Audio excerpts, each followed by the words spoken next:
Fentanyl, a drug 50 times stronger than heroin with just 2 milligrams, enough to kill. And right now, it's fueling the worst drug crisis in the history of the United States. Tonight, to examine where it's coming from, why it's so dangerous, and how police, parents, and even schools are trying to stop it. We have an eyewitness report from inside the secret labs cooking up the drug in Mexico, and meet the drug cartels making millions from fentanyl. 50 kilos would kill everyone in London and everyone in Los Angeles. It's incredible to think people even put this into their bodies. We join the police targeting the gangs and the paramedics racing to bring people back from the brink of death. In America, the effects are stark, with addicts reduced to a zombie-like state on the streets of some of the country's biggest cities. I've never seen anything like it. I'll meet regular people, square Joes, on their way to work, and they'll stop, hang out with me, try this drug for the first time, and then leave their life. We meet the families broken by fentanyl, now determined to stop more young lives being lost to the drug. She was 16 years old. 17 years old. To a pill she was trying to use to relieve her anxiety and sleep. But it's the drug. The drug is so addictive, and it steals lives. So what can be done about it? We'll ask the Director of Drug Control in the White House.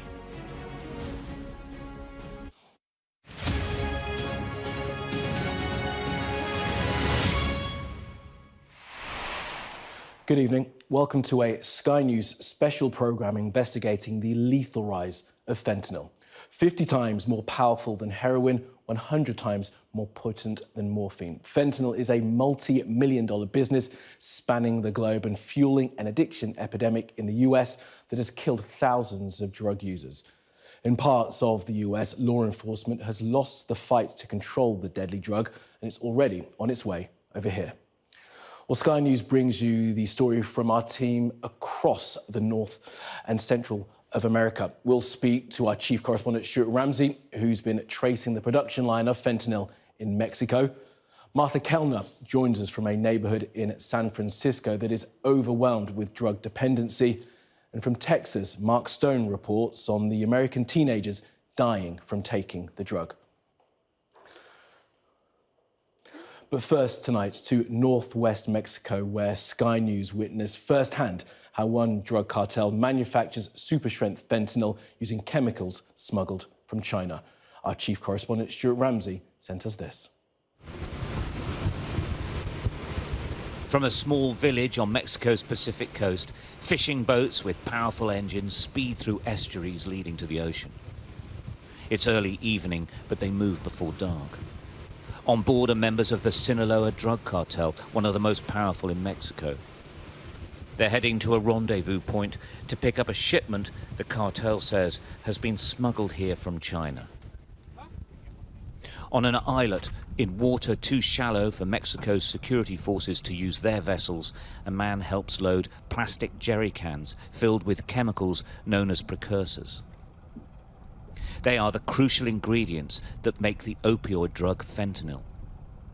This is the first part of a process that makes the cartel millions of dollars, but fuels an opioid epidemic that's killing thousands of drug users in the United States.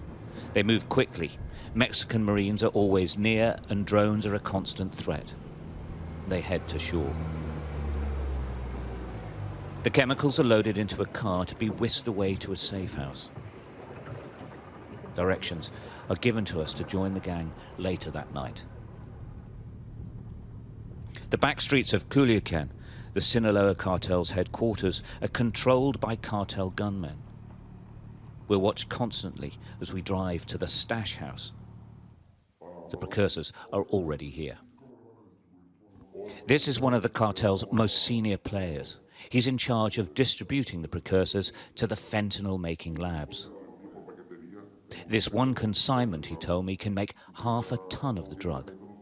They do this every week. Todo lo que aquí se procesa se manda para Estados Unidos o se manda para Australia, España, para Qatar, para a nivel mundial, Rusia, Inglaterra, para toda parte del mundo, Asia, para todos lados. I mean, it's a huge business, yeah. El fentanilo viene siendo morfina, 150 veces más potente que la morfina y 50 veces más potente que la chiva negra de flor. Es más potente por los sintéticos y los precursores que traemos nosotros de China para alterar más, que tenga más anestesia analgésico. The fentanyl labs are spread across the state of Sinaloa, in towns, villages and the countryside. We're guided up a remote hillside. Hidden beneath trees and tarpaulin sheets is a lab where the synthetic opioid drug is made. It's highly toxic. Even breathing in the fumes here is lethal.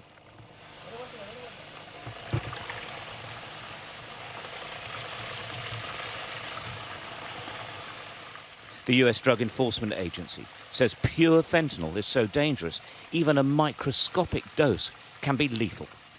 This gang estimate that they make about 50 kilos of fentanyl a week. It's incredibly dangerous and toxic stuff. To give you some perspective, 50 kilos would kill everyone in London. Pretty amazing, right? Except, in fact, 50 kilos would kill everyone in London and everyone in Los Angeles. It's incredible to think people even put this into their bodies, but it's big business and they're making a lot of money. It's going to take a few hours to make pure fentanyl. The two gang members who create the drug leave their guns on a tree branch as they work through 3 processes. Essentially, they're adding the Chinese precursors, acid, and a variety of other chemicals they won't reveal to us to make a porridge-like mash that is then re-diluted and mixed again. They have no qualms about making this lethal cocktail.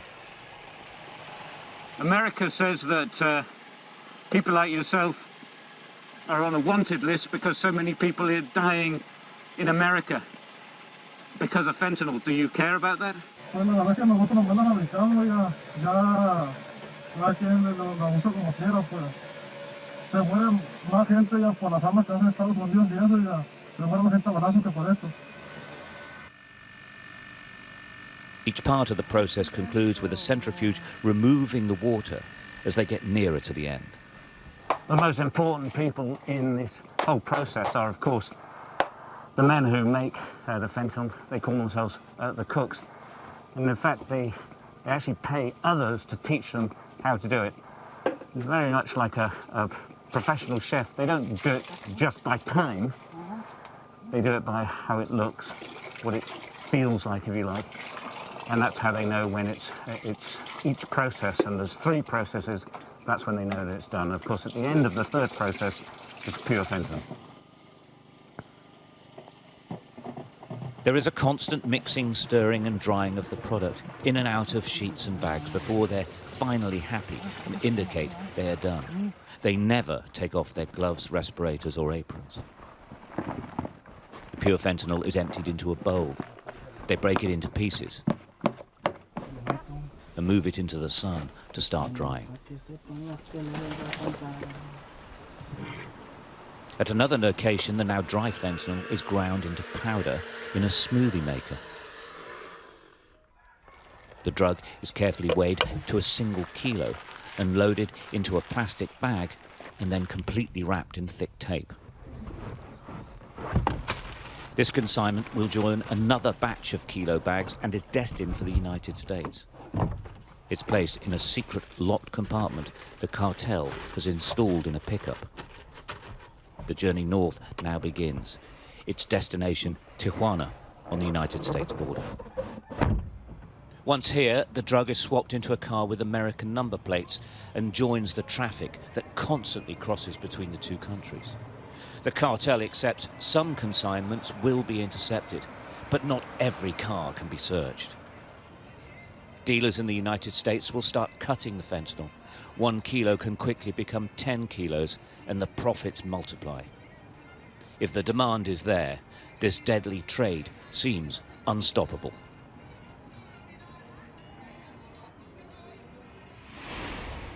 And Stuart is in Tijuana for us tonight. Stuart, good to have you with us. Are the drug cartels winning this war?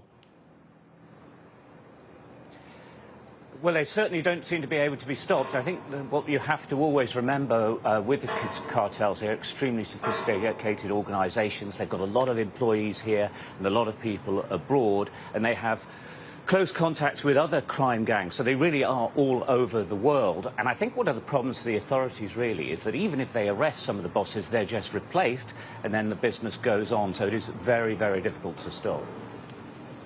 You're in Tijuana for us tonight. Just tell us, why is that city so central to this story? It's quite simple, really. It's because it's right next door to the United States. There's a huge amount of traffic that passes between the countries on a daily basis. So if you like, it's a sort of massive distribution hub for the cartels. The problem for the city is that as a result of this, there are 3 cartels effectively fighting each other for control of the streets. So as a result, it's one of the most dangerous cities in the world. There's about 2,000 murders every year here. That equates, on average, to 6 a day. It's quite remarkable. Just a quick warning, this report contains flashing images. It never stops in Tijuana. A Red Cross ambulance is called to a shooting in one of the most gang-infested areas of the city. We scream through the streets. Ahead of us, a crime scene. National Guard and police are already trying to take control of the area. Zulma Cruz grabs her gear. She is a paramedic who is used to the menacing presence of the security forces and the stares of locals, many of whom identify with or are part of the cartel. She joins colleagues already treating a man shot in the head. Another attempted gangland execution. 3 cartels are vying for control of Tijuana. It's the gateway for drug and people smuggling to the USA. The trade in the opioid drug fentanyl is fueling an illegal drug epidemic in the US and a street war inside Mexico. There's been an upsurge in deaths, gang members being identified and shot. This man here, he's very serious. He's stable, but he is critical. Fentanyl, many believe, is right at the heart of all of this. It's a growing business. And as a result of it, the fighting between the gangs is getting more and more vicious. Another call, this time a fentanyl overdose. A fast drive through the city. The Red Cross carry the antidote to fentanyl poisoning, one of the most toxic drugs in the world. It's called Narcan, and it can save the lives of those who are almost dead. The fire brigade are giving first aid as paramedic Alan Leon administers the Narcan. Time is critical. They want to see if they've caught the victim in time. Watch this. It is incredible. The drug has just been given to Juan through a drip.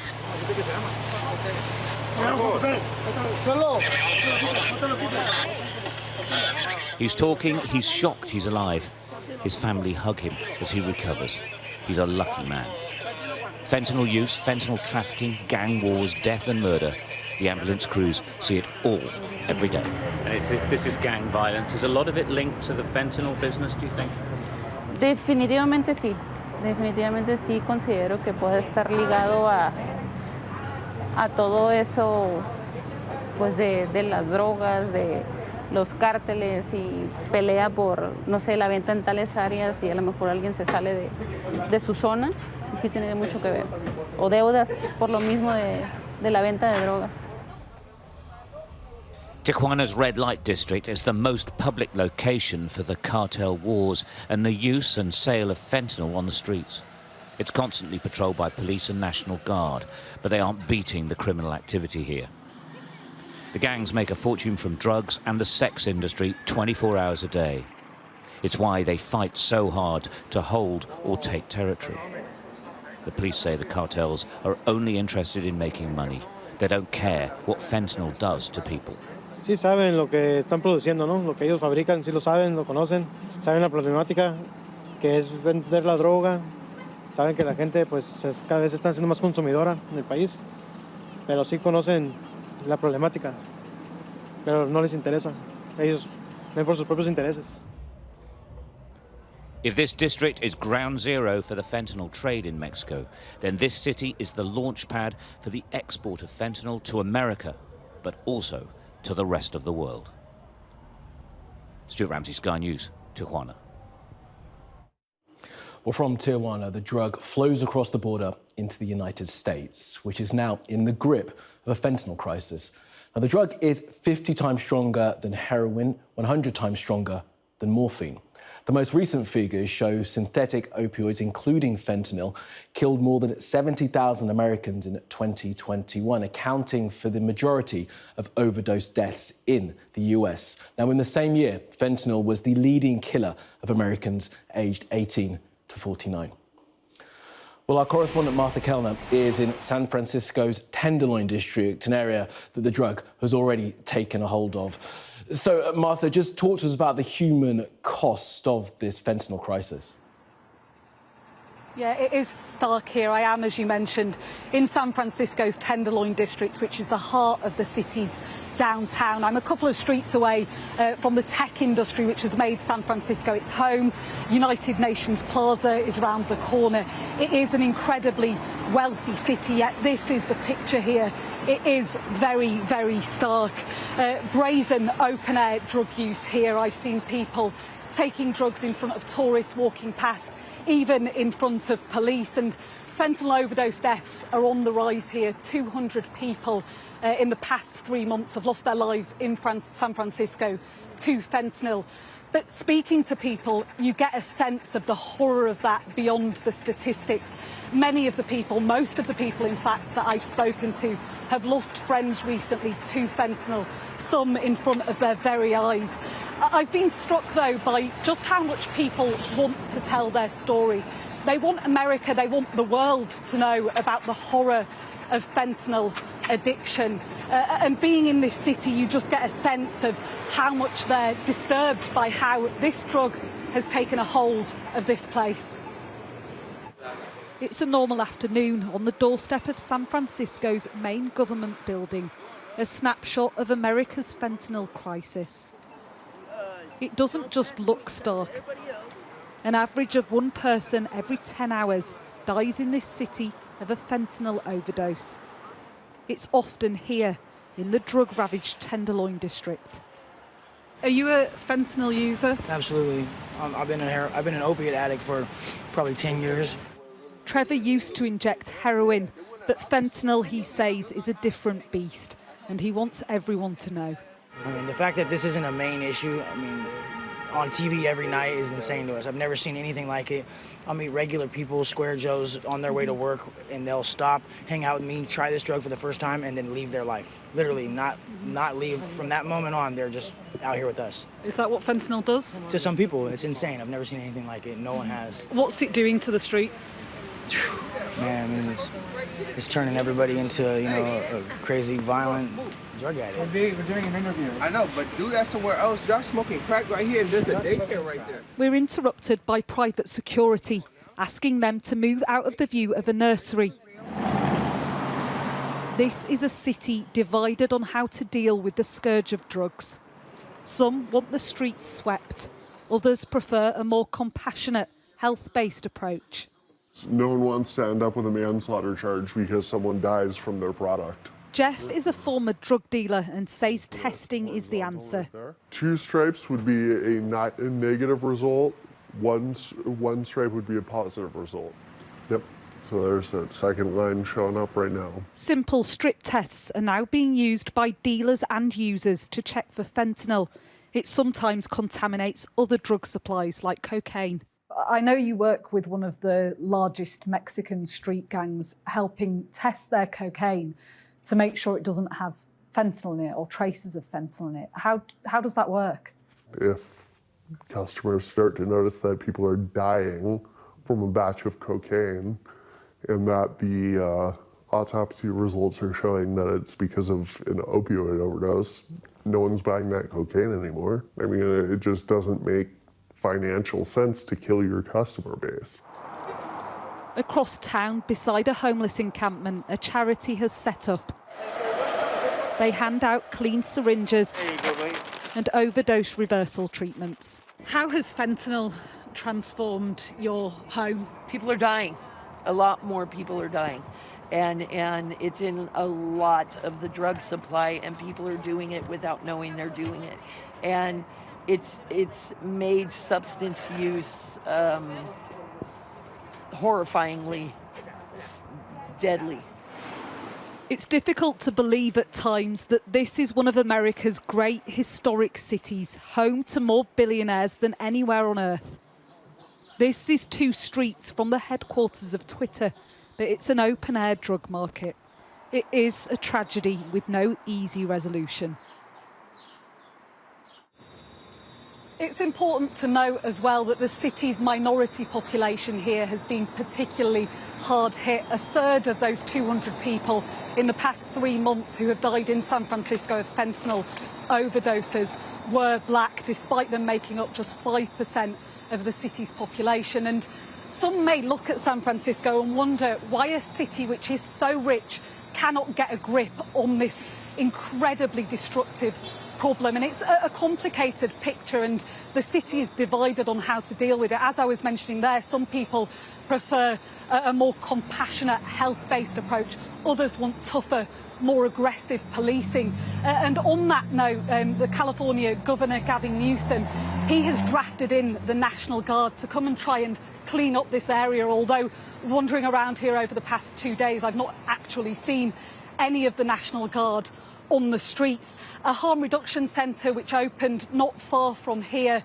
which offered clean syringes and a safe place for people to take drugs. That was shut down in December after community opposition.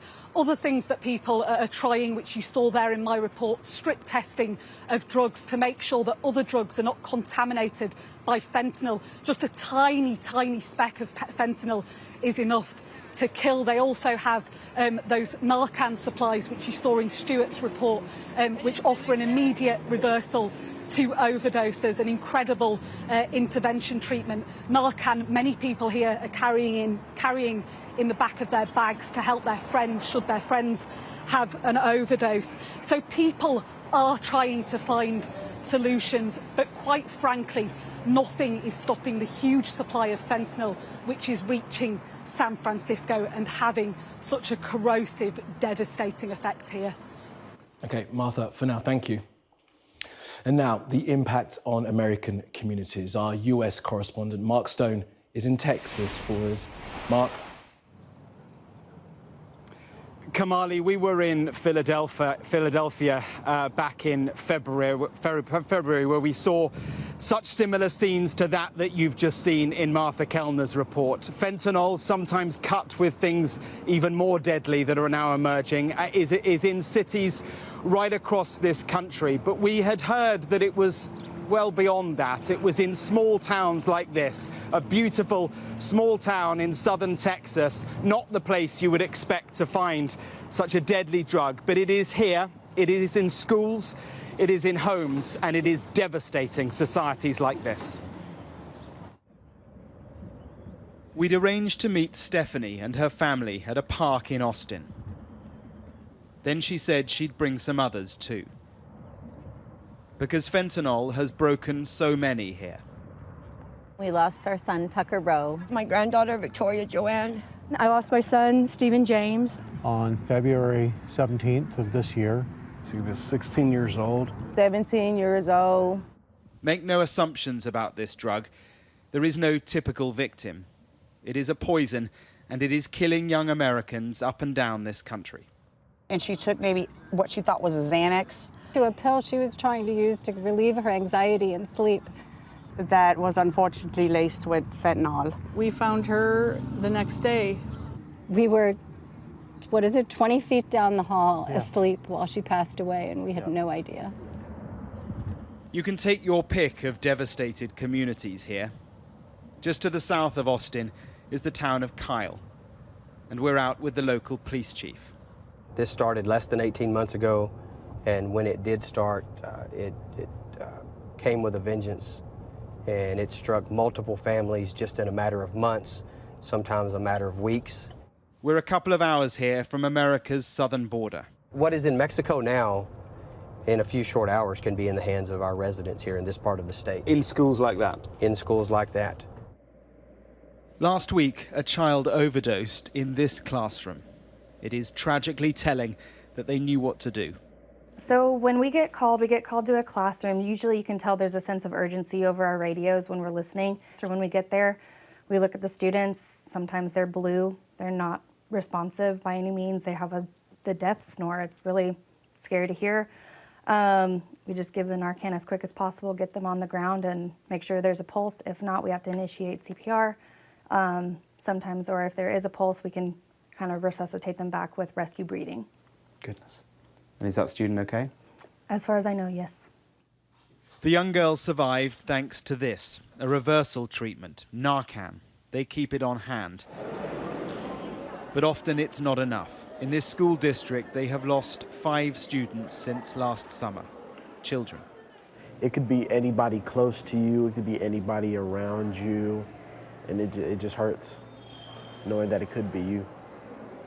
You know, COVID and the depression, the anxiety that children faced and that people are still living with today, and that combined with this relatively easy to get and lethal drug is really what's causing it to be so hard on our community. Jerry Scrocky is the school district security director. I think we're being successful on that first-time user. I think that they're getting the message, and I think that parents and those kids are heeding us. Where I think we are not reaching is those kids who already are addicted. And I think that goes back hand in hand to the lack of resources. And the lack of mental health treatment. Absolutely. But you can feel the heaviness here, a burden beyond anything they should face. Nobody wants to be working an overdose on anyone, but let alone a child. And it happening in the middle of a school day. It's just, sorry, it's rough. Yeah, it really is.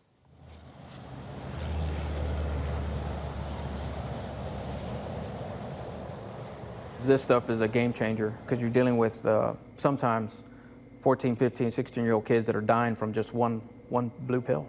Sergeant Tommy Villanueva leads the drug busts in the community. He doesn't want to be identified, but he can reveal what they've seized. These are the pills that the kids are taking? Those are the most popular ones that we're seeing, yes. Sometimes they're cutting them in half or a quarter, or just taking a sliver? Correct. Do you feel, Tommy, that this is a battle you're winning? Are you getting on top of this, or are you up against it? No, sir, we're up against it. We're not winning it at all. We're managing what we do have and what we do find and the information we do get. But no, we're not winning. This is just a small fraction of what is here, what we've seen, what we've seized.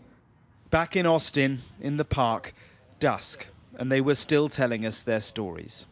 But it's the drug. The drug is so addictive and it's so powerful and it steals lives. And that's what it did to our son.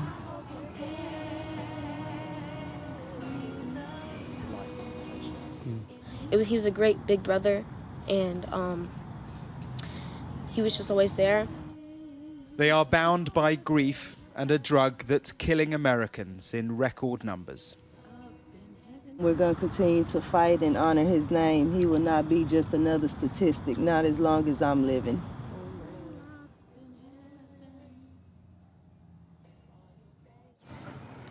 And I am afraid to tell you that we've just had a tragic update from the school that you saw in that report there. They have confirmed that another child, a 15-year-old girl, has died from an overdose. A young girl who would have thought that she was taking a painkiller or a sleeping pill or was just experimenting like kids do, and she died. Mark, for now, thank you. I'm pleased to say we're now joined by Dr. Rahul Gupta, who is Director of the Office for National Drug Control Policy, is responsible for coordinating drug policy in the United States. So, Dr. Gupta, thank you very much for your time and thank you for being with us this evening. 70,000 deaths a year, the biggest killer of people aged 18 to 49, children dying, kids dying daily, as Mark just told us. Why is the US government failing to protect its citizens and its children from fentanyl? Well, let's first talk about why this is happening. It's happening because we lack a continuous treatment infrastructure for addiction. It's happening because the traffickers are continuing to profit out of, in a dispassionate way, out of vulnerable Americans. And this is exactly from day one, President Biden has been focused on. And what we are trying to do is build an addiction treatment infrastructure while going after the trafficking and the profits. And we're making some of the most historic progress as you talk about harm reduction, expanding treatment, and then making sure that we're going after the bad guys to hold them accountable. I mean, but all of that is going to do nothing for the parents of that 15-year-old in Kyle, Texas, who's just died from an overdose because of this stuff. That's exactly right. And, you know, I have children. I'm a parent. I'm also a physician, somebody who has himself attended funerals of people and sobbed. Part of the reason is that we don't want this to happen. We want to make sure that my own high school, now I'm seeing overdoses in the Washington area. It is important that we meet where young people are, make sure that they are aware of the dangers of getting pills that are not from a pharmacy or from a doctor, and make sure that they're carrying naloxone or Narcan. And that's exactly what we're doing when we put out a social media campaign from the White House with Ad Council to make young people aware of these dangers. The fact is today that ordering a pill online, whether it's Adderall or Xanax or anything, the counterfeit nature of it is more dangerous than playing Russian roulette with your life. And we want to make sure that every young person across America is aware of that. Yeah, it's important that message gets out. Some $46 billion has been assigned to try and fight this issue. How much of that is going towards stopping it coming across the border, and how much of that is going into that treatment prevention infrastructure you talked about? Yeah, that's a good question. We have about 57% of this is going towards treatment, and rest is going towards addressing the supply side. And what we're trying to do is two things. First, making sure we have a plan. What we do now, we're seeing about 8 months of flattening or decrease in these historic numbers. Yet we're not there. We have a long way to go. Secondly, we're trying to make sure that the world community knows that this is the synthetic issue is a global threat. There's three types of countries in this world right now, today, unfortunately. One, those who have a synthetic drugs like fentanyl problem and know about it, like United States. Others who have a problem don't yet know about it. And the third category is those who are going to have this problem in the future of synthetic drugs. This has really become a global menace. And it's really important for the United States, as we are doing, to lead on this effort, because the trafficking is becoming more internationalized as well. Yeah, and I'm glad that you touched on that, Dr. Gupta. Where does the UK fall in those categories, do you think? Have we got a synthetic drug problem now and we don't know about it, or is it coming? Well, first of all, we know that, I've met with my colleagues and counterparts in the UK. There's obviously opioids problem like heroin and others, but will not be a surprise that it also falls victim to a synthetic problem. And that is why, my counterparts in the UK are very active in supporting, working with the United States, as are many other countries across the globe, to move forward to make sure that we are taking proactive steps, not only reactive, but proactive steps to both have surveillance, monitoring, but also then denying the profits that these trafficking organizations survive on, both operating capital and profits. We deny them those in order to beat this particular crisis. Okay, Dr. Rahul Gupta, do appreciate your time and expertise. Thank you very much for being with us. Thank you. Now, from drug factories in the mountains of northwest Mexico to the classrooms of Texas, our special Sky News reports has revealed the scale of the fight against fentanyl. The drug is killing thousands of Americans, but as our reporting shows, as long as there is demand, cartels will continue. It's turning everybody into, a crazy, violent drug addict. People are dying. A lot more people are dying. And it's in a lot of the drug supply, and people are doing it without knowing they're doing it. And it's made substance use horrifyingly deadly. We lost our son, Tucker Rowe. My granddaughter, Victoria Joanne. My son, Stephen James. She was 16 years old. We found her the next day. We were 20 feet down the hall, asleep while she passed away. The drug is so addictive, and it steals lives.